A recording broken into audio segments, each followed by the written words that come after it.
Oke, selamat datang di channel aplikasi LSP. Masih bersama kami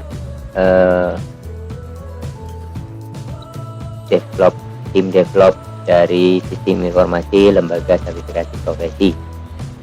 Jangan lupa untuk klik like, subscribe, dan nyalakan loncengnya untuk mendapatkan informasi video-video terbaru dari apa yang baru di versi ini. Jadi versi ini sudah tersedia form dengan format buku kerja BNSP tahun 2020 atau yang saat ini digunakan. Kemudian ada beberapa yang akan di-develop ya nantinya untuk tambahan fitur di versi berikutnya. Itu akan di-develop form IA03 atau pertanyaan untuk mendukung aplikasi, FRIA 07 untuk pertanyaan lisan, kemudian fitur persuratan, fitur laporan keuangan, dan sistem payment gateway host to host di versi berikutnya. Nah, pada versi ini terdapat fitur-fitur selain fitur-fitur yang sudah tersedia. Jadi untuk form-form yang sudah sesuai dengan buku kerja BNSP yang terbaru atau versi 2020. Nah, ini daftar hadir asesi dan berita acara, FRAPL 01 permohonan sertifikasi kompetensi, FRAPL 02 atau form aplikasi 02 asesmen mandiri, kemudian portofolio asesi, FRMAPA 01 atau perencanaan aktivitas dan proses asesmen, FRMAPA 02 peta MUK dari hasil pendekatan asesmen dan perencanaan asesmen.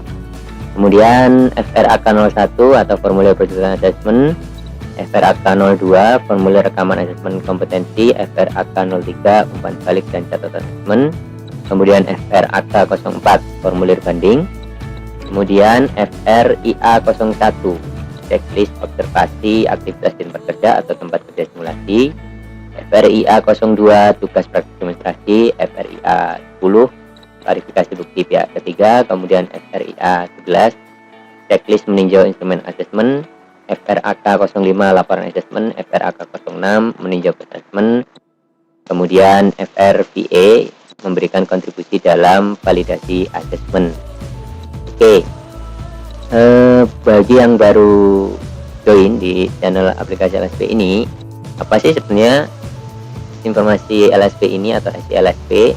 Nah, ini adalah sebuah perangkat lunak yang dirancang bangun untuk memudahkan lembaga sertifikasi profesi dalam berinteraksi secara daring atau online antara lembaga sertifikasi profesi, calon peserta, asesor, dan masyarakat atau publik. Aplikasi ini dapat digunakan untuk menjaring data dari asesi baik pada saat pendaftaran hingga proses uji kompetensi serta pasca uji kompetensi, memberikan informasi yang bersyarat kepada manajemen, pendaftar, asesor, serta menjadi penjembatan antara asesi serta asesor, administrator, dan atau manajemen LSP. Dashboard dari administrator LSP ya ini. Nah, untuk panduan tinggal diunduh saja ya.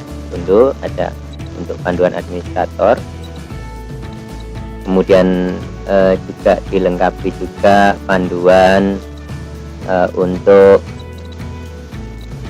asesor dan asesi.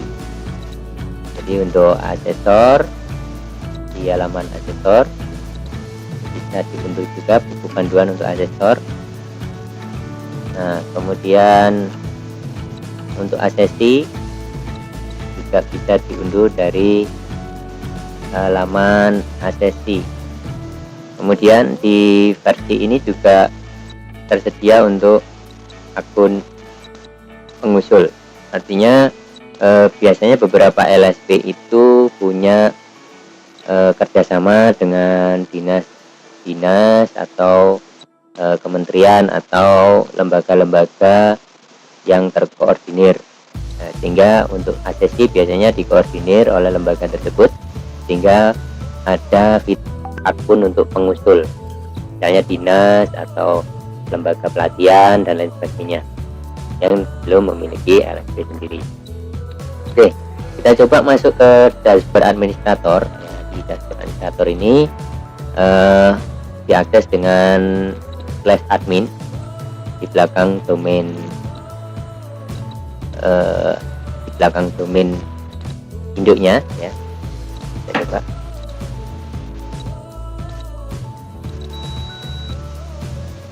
Nah, kita akan jelaskan konten atau dashboardnya ya. Di sini ada informasi tentang jumlah TUK atau tempat uji kompetensi, kemudian ada skema yang dimiliki LSP, kemudian asesor, jumlah asesor, kemudian jumlah asesi atau calon asesi, kemudian berapa jumlah uji kompetensi yang telah dilaksanakan. Ini artinya jadwal ya, atau event uji kompetensinya. Kemudian ada jadwal itu lebih mirip sebagai kalau sebagai kelas ya, sebagai kelas, anggap saja sebagai kelas, identik dengan kelas. Jadi nanti di situ ada asesor, ada 10 asesi ya, atau jumlah yang ditetapkan oleh LSP. Jadi satu slot, misalnya satu slot satu kelas untuk uji ya. Kalau di perguruan tinggi itu ibarat kata seperti kelas perkuliahan ya. Atau kalau di sekolah SMK itu seperti kelas mata pelajaran. Jadi satu mata pelajaran ada pesertanya adalah berapa orang gitu. Nah, jadi seperti itu. Untuk data-data ini itu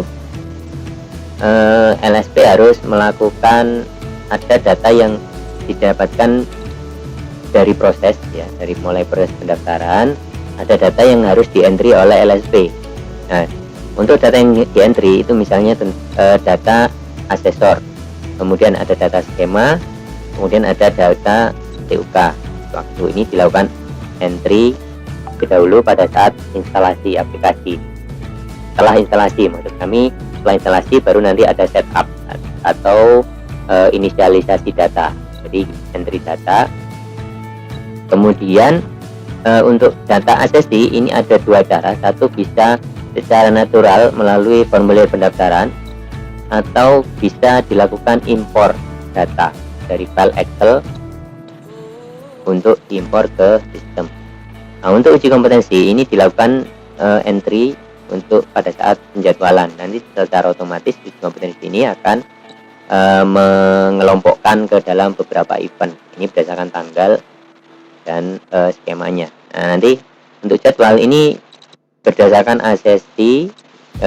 asesor, asesi, dan skemanya serta tanggal pelaksanaannya. Jadi karena kelas uji, jadi ininya tentunya jumlahnya lebih banyak dari event uji kompetensinya. Kalau ini sudah ada parameter jam ya, ada parameter jamnya. Jadi sehari bisa beberapa sesi atau beberapa jadwal. Nah, yang pertama kita harus setup nama LSP-nya. Nah, di sini sudah terdapat setup ya. Ini kita bisa masukkan di sini data-datanya. Nah, kemudian di sini ada jenisnya P1, P2 atau P3. Nah, jenis ini tergantung dari asesinya. Jadi apakah dia LSP pun ada LSP1 industri, ada LSP P1 lembaga pendidikan atau LDP. Kemudian ada LSP pihak kedua, biasanya industri atau kementerian atau institusi yang mensertifikasi pekerja atau yang di bawah naungannya ya. Nah, kalau P3 itu umum, jadi bisa diikuti oleh siapapun. Nah, biasanya spesifik ya, misalkan kayak LSP batik, LSP furniture atau mungkin yang lainnya, atau LSP akuntansi dan lain sebagainya.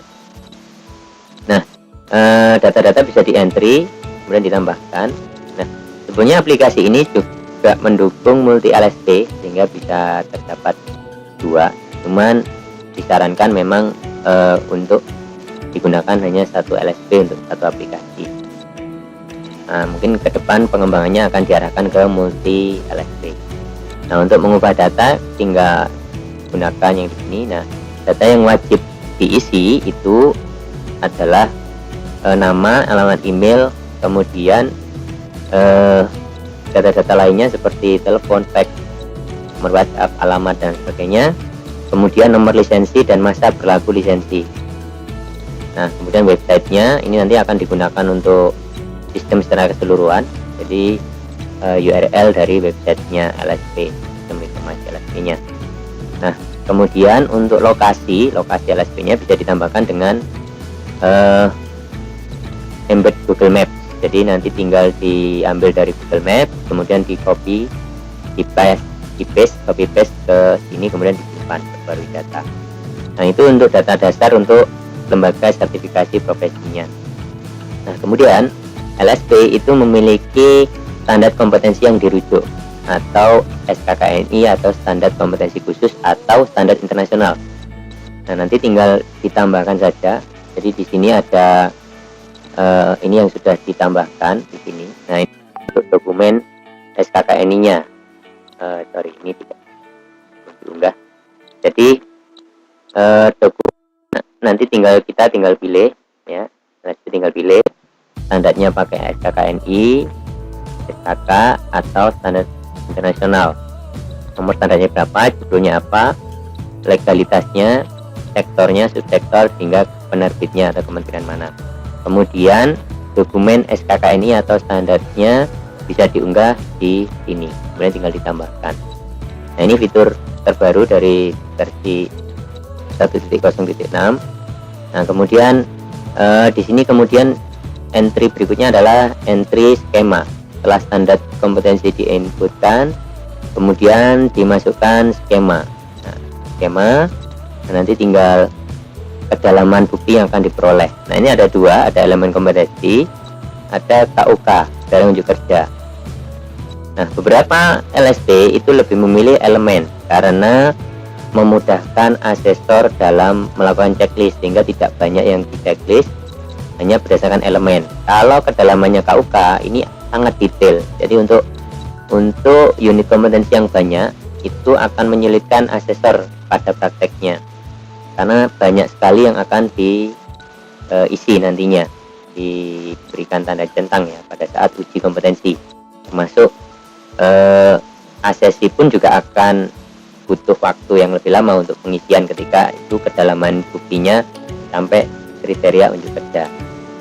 Jadi ini opsional, bisa memilih elemen, kedalaman hanya sampai tingkat elemen, kemudian bisa juga kedalaman hingga kriteria unjuk kerja. Nah, kemudian di sini fitur yang terbaru lainnya itu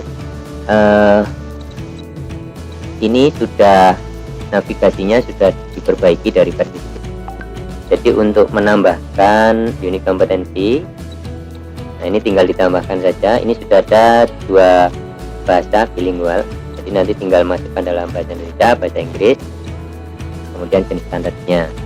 Nah, ini skemanya. Nah, kemudian ini juga bisa ditambahkan elemen. Nah, ini ketika kita klik di sini langsung dia ke skema, jadi ya. Nah, navigasinya sudah kami perbaiki, kemudian ke elemen pun, jadi nanti untuk kembali ke unit kompetensinya tinggal diklik saja, dia sudah kembali ke unitnya. Untuk KUK-nya juga demikian. Jadi nanti ketika kriteria unjuk kerjanya ini tinggal di entry seperti ini. Nah, nanti prosesnya tahapannya adalah entry data skema ya. Kemudian setelah skema entry unit kompetensi. Kemudian setelah unit kompetensi di entry, memasukkan elemen di masing-masing unit kompetensi.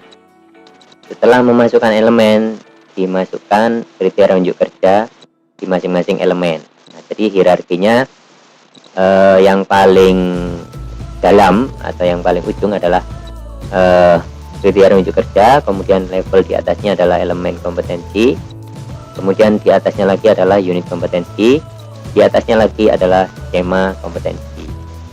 Jadi ini yang akan nanti data setup awal atau ini data inisialisasi yang harus di entry oleh LSP sebelum nanti sistem bisa benar-benar digunakan, termasuk ketika nanti membuat mapa 1 ya.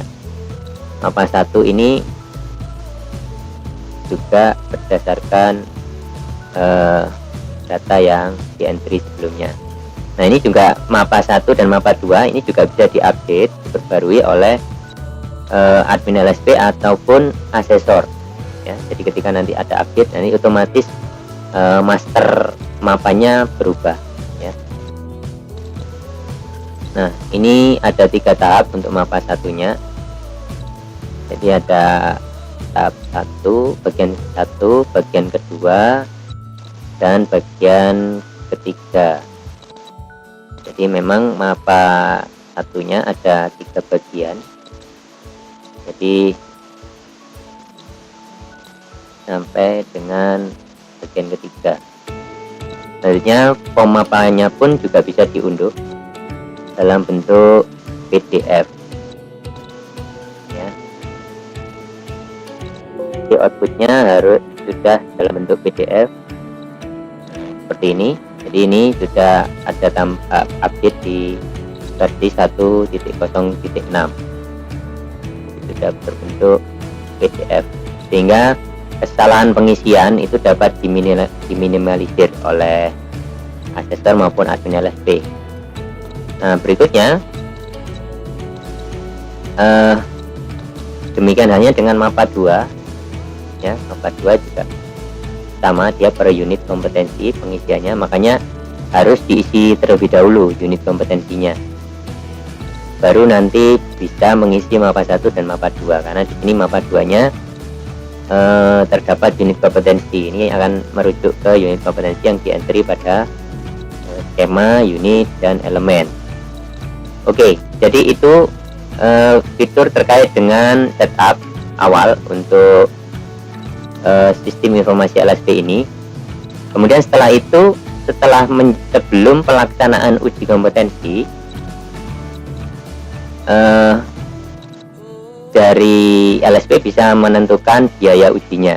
Nah, ini di setup biaya, nanti langsung tinggal memilih skemanya apa, kemudian biayanya ya, ada uji kompetensi dan uji ulang, kemudian bahan praktek. Ini tergantung LSP nya, ini bisa di custom ya, nominalnya berapa nanti akan muncul ketika asesi mendaftar ke skema tertentu. Nah, kemudian berikutnya adalah setup pengisian asesor ya. Asesor, pengisian asesor, nama, tempat tanggal lahir dan lain sebagainya ya. Nah, kemudian nomor registernya, nomor KTP dan lain sebagainya. Kemudian disimpan. Nanti ini akan digunakan untuk membuat jadwal. Nah, berikutnya TUK. Nah, tempat uji kompetensi. Jadi harus diinputkan terlebih dahulu sebelum membuat jadwal. Karena nanti TUK ini yang akan dipilih pada saat kita memplotting asesor dan asesi. Jadi dia akan merujuk ke jadwal. Jadi jadwal ini sebelum membuat jadwal harus sudah diinput TUK-nya. Jadi setelah input TUK barulah kita bisa membuat jadwal uji kompetensi. Nah, jadwal uji kompetensi ini faktor yang harus terisi adalah satu, yang pasti skema, kemudian TUK-nya ya, isiannya ini. Jadi skemanya, kemudian TUK-nya, nomor surat tugas, sumber anggarannya, APBN, Mandiri atau Debitan dan sebagainya. Investasi pemberi anggaran. Nah, ini data ini dibutuhkan ketika nanti kita ekspor Excel untuk kita imporkan ke sistem BNSP-nya. Jadi harus diisi dengan lengkap. Nah, ini tanggal pelaksanaan, tanggal awal dan tanggal akhir. Jika dilakukan sehari berarti tanggalnya dibuat sama dan tidak boleh mundur. Jamnya tinggal dipilih saja. Intervalnya memang 30 menit ya, 7, 7.30 dan seterusnya. Kuota pesertanya itu sebagian besar LSP itu maksimal biasanya 10 orang ya. Karena asumsinya kapasitas asesor itu mengasesi itu 10 orang kemampuannya rata-rata. Walaupun ada yang lebih ya. Nah, kemudian setelah jadwal di input, maka ini akan ada data. Nah, data ini dari mana? Data ini dari asesi yang mendaftar, kemudian kita lakukan persetujuan. Jadi ketika ada asesi baru yang mendaftar ke skema di laman calon asesi baru, maka nanti akan ada proses verifikasi. Nah, nanti verifikasi ini bisa dilakukan oleh admin LSP. Jadi admin LSP, nah seperti ini ya. Nah, ini yang sudah mendaftar. Nah, jadi ASESI boleh mendaftar lebih dari satu skema. Nah, ini verifikasinya seperti ini ya. Nah, ini kebetulan sudah disetujui, ini juga disetujui. Nah, tinggal ketika akan ada perubahan jadwal, tinggal ini ya. Karena tidak ada jadwal yang diinput di tanggal kemudian atau tanggal berikutnya, maka tidak bisa dipilih. Jadi untuk jadwal dengan catatan ya, perlu dipahami bahwa hanya jadwal yang akan datang yang bisa dipilih. Jadi dia tidak bisa pilih jadwal mundur ya, tanggalnya mundur maksud saya. Oke, jadi itu proses verifikasi dan sebagainya. Nah, kemudian ini juga ada fitur terbaru dari versi 1.0.6. Sekarang sudah ada shortcut atau pintasan untuk WhatsApp. Jadi nanti admin LSP cukup login ke WhatsApp web, kemudian klik tombol ini, maka otomatis akan mengirim pesan WhatsApp. Nah, seperti ini. Nah, nanti yang akan langsung terkirim ke si ASESI-nya. Oke. Nah, ini contoh. Nah, jadi itu fitur-fitur terbaru dari versi 1.0.6. Dan di sini juga ada pengaturan untuk SMTP ya, Simple Mail Transfer Protocol, yang akan berfungsi mengirim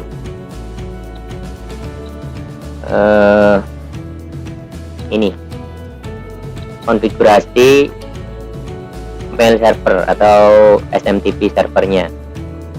Nah, ini kebetulan yang di sini menggunakan Gmail. Jadi hanya saja ketika menggunakan Gmail nanti Anda perlu melakukan pengaturan privasi atau keamanan di emailnya, sehingga bisa menggunakan aplikasi pihak ketiga. Karena aplikasi ini adalah dianggap sebagai aplikasi pihak ketiga, sehingga harus dibuka dulu keamanannya, fitur security-nya, sehingga bisa mengirim menggunakan SMTP Gmail. Tapi kalau Anda pakai web hosting biasanya lebih mudah. Jadi dia tidak pakai SMTP Gmail tapi menggunakan SMTP-nya dari web hosting Anda. Tinggal masukkan SMTP servernya, akunnya, kata sandi, ulangi lagi kata sandi, kemudian aktifkan, tambahkan. Ini untuk fitur pengiriman notifikasi emailnya. Notifikasi email ini untuk memberikan pemberitahuan atau notifikasi kepada ASESI maupun asesor, baik itu ketika dokumen diverifikasi, disetujui atau ditolak, maupun nanti asesor ketika dilakukan penjadwalan atau perubahan jadwal. Jadi ketika ada perubahan jadwal, ASESI maupun asesor akan mendapatkan notifikasi berupa email pemberitahuan. Nah, untuk fitur-fitur yang lain masih tetap sama dengan versi-versi sebelumnya. Jadi ada pesan masuk dan keluar. Nah, ini SMS, kalau terhubung dengan SMS gateway dia akan ada recordnya ya, seperti ini. Kemudian untuk front page-nya, jadi halaman depan, berita, news dan lain sebagainya, menunya juga bisa kita set di sini ya. Misalkan mau menambahkan menu, tinggal ditambahkan saja judulnya apa, tautannya atau linknya kemana, kemudian dia induknya kemana. Nah, jadi seperti itu menu induknya. Jika dia adalah menu utama maka tidak ada, dia sebagai menu utama dipilih yang tidak ada. Kemudian konten front page ini untuk seperti berita atau pengumuman-pengumuman yang di luar sistem atau di luar dari proses sistem. Jadi misalkan ada berita tentang kegiatan LSP dan lain sebagainya. Kemudian pengusul, manajemen pengusul di sini ketika ada akun penyusul yang didaftarkan atau menggunakan sistem pengusul. misalnya kayak LSPP 3 kerjasama dengan dinas, kerjasama dengan lembaga pendidikan. Itu lembaga pendidikannya itu dia sebagai pengusul, atau ada koordinator dari para asesi, misalkan asosiasi atau semacam kelompok pengrajin misalnya, seperti itu ada ketuanya, dia pengusulnya adalah koordinatornya. Nah, jadi itu fitur-fitur yang sudah diperbarui di 1.0.6. Jadi untuk selebihnya ini ada di dashboard, juga bisa dipantau grafiknya. Nah, ini real time berubah berdasarkan perubahan data di database. Oke, jadi itu fitur versi 1.0.6. Semua dokumen atau MUK ya, MUK perangkat uji itu juga bisa di-download di laman dashboard admin ya, admin LSP. Ini misalkan di sini, nah ini hasil asesmennya pun juga bisa di-download dalam bentuk Excel yang nantinya bisa langsung diupload ke sistem informasi BNSP-nya. Jadi formatnya sudah dalam bentuk Excel, sudah tertata sedemikian rupa sehingga sudah bisa langsung diunggah ke sistem informasi BNSP seperti ini. Kemudian form MUK bisa di-download di taman peserta. Nah, seperti ini MMA. Nanti di laman asesor ya bisa di-download. Ini untuk menghapus dari jadwal juga tinggal klik saja. Ini juga ada reportnya, apakah sudah mengisi asesmen mandiri atau belum, apakah sudah ada keputusan asesmen telah dibuat atau belum ya. Nah, ini untuk di ini ada MAPA 1, MAPA 2 dan AK05 laporan asesmen yang bisa di-download dari laman administrator. Ini pembaruan dari yang versi 1.0.6. Jadi formatnya PDF, jadi memudahkan LSP dalam digitalisasi dokumennya. Nah, seperti ini sudah ada keputusan, ini laporannya. Jadi nanti dari asesor tinggal otorisasi atau tanda tangan, kemudian ada catatan dengan mengisi. Jadi formulirnya sudah bisa disiapkan oleh admin LSP. Nah, form ini juga bisa diunduh dari halaman asesor. Nah, sekarang kita coba dari laman asesor ya, kita coba kita ambil sampel salah satu asesor.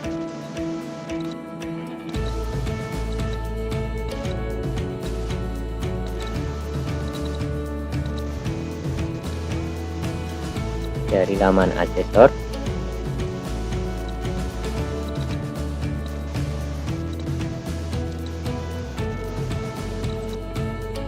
nah tampilan dari laman asesor seperti ini. Nah, jadi ini otomatis akan ada data, berarti dia asesor yang bersangkutan memiliki 3 jadwal asesmen, kemudian memegang 1 skema, kemudian 13 asesi yang diuji oleh asesor yang bersangkutan. Kemudian nantinya tinggal lihat ini grafik yang ini ya, secara general per LSP. Kemudian ada jadwal di sini. Nah, ini jadwal yang sudah diberikan kepada asesor yang bersangkutan. Nah, ini kita asesor bisa langsung melihat peserta, mengunduh daftar hadir ya, berita acara atau daftar hadir. Nah, ini daftar hadir. Kemudian ada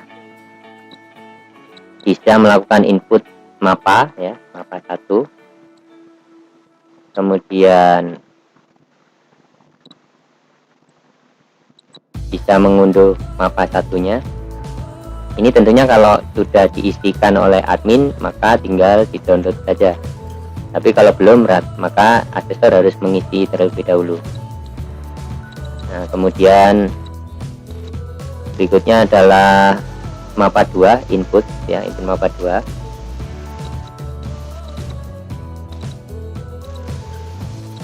Selanjutnya kemudian mengunduh mapa 2.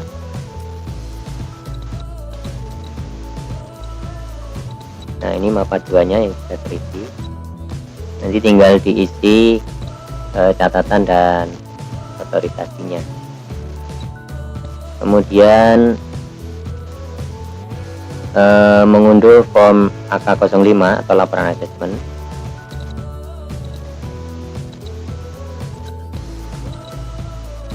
Jadi nanti data laporan setelah asesor melaksanakan bisa langsung diunduh ketika sudah melakukan entry.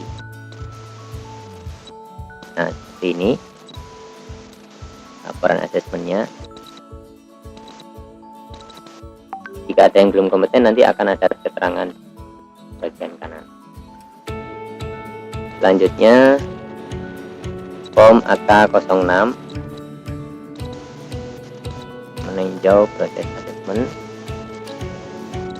Nah, ini sudah terisi, data-datanya tinggal melakukan pengisian ini secara manual pada saat proses validasi di lapangan. Nah, ini jadi sistem ini memudahkan asesor dalam membuat MUK.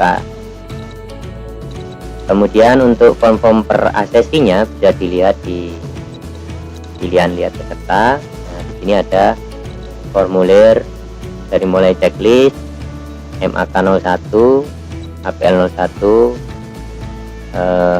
portofolio, kemudian input formulir APL02 ya. Ini untuk melakukan verifikasi APL02-nya langsung menggunakan aplikasi seperti ini. Catatan tinggal diisi, kemudian disimpan. Setelah disimpan maka bisa diunduh hasilnya dalam bentuk PDF. Nah, ini bisa dilakukan secara langsung menggunakan smartphone asesor pada saat melaksanakan uji kompetensi. Nah, jadi seperti ini. Nah, ini contohnya. Nah, kemudian formulir-formulir lainnya ini ya. Jadi semua formulir sudah ada, tinggal diunduh. Nah, ini.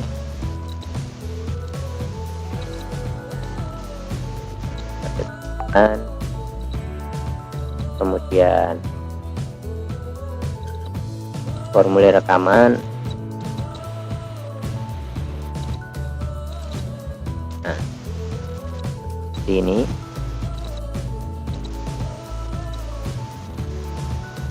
Kemudian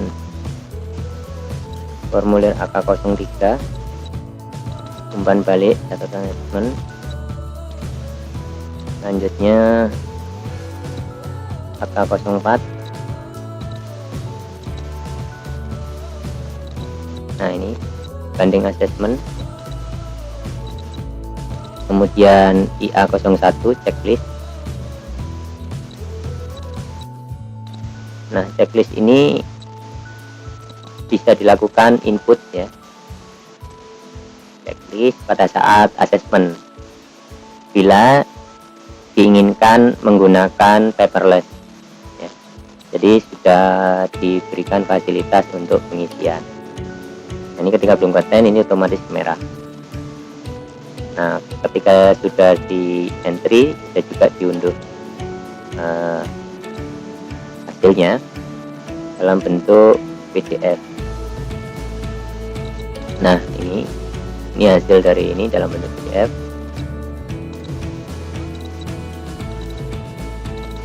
Oke.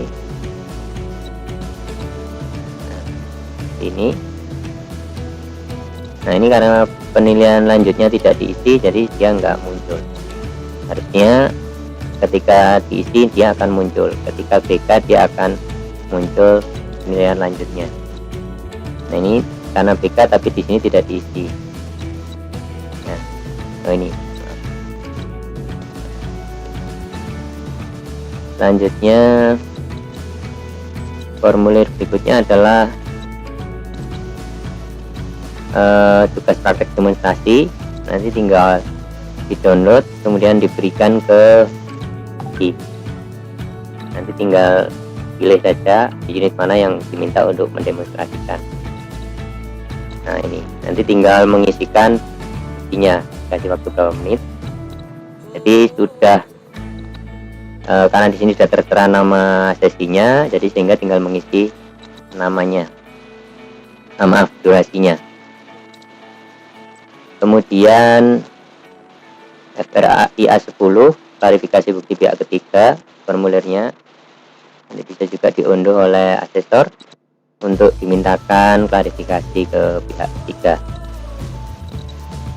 Kemudian FRIA 11 checklist meninjau proses assessment, ini dilakukan secara silang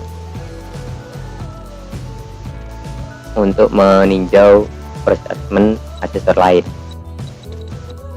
Nah, yang melakukan adalah peninjau, ya, bisa dari manajemen atau asesor lain.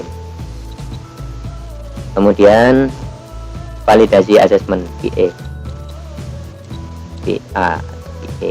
validasi assessment. Nah ini tentunya ada validasi, ini asesor, yang divalidasi tentunya asesor lain, dan ini ada tim yang kedua, nanti diisikan oleh tim person yang kedua. Nah oke, jadi itu fitur-fitur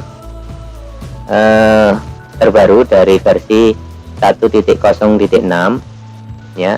Selebihnya nanti bisa ditanyakan ke kami, ke layanan pelanggan di kontak yang terdapat di aplikasi LSP. Oke. Jadi itu fitur-fitur baru yang sudah tersedia di versi 1.0.6. Nah, semoga video ini bisa memberikan gambaran kepada Anda LSP di tanah air. Nah, jadi silahkan subscribe, like, dan komen, dan nyalakan loncengnya untuk mendapatkan video-video terbaru dari channel aplikasi LSP. Terima kasih sudah menyimak video ini. Sampai jumpa, dan senantiasa semangat dan jaga terus kesehatan. Dan silahkan jangan segan-segan menghubungi kami bila. Assalamualaikum warahmatullahi wabarakatuh. Terima kasih.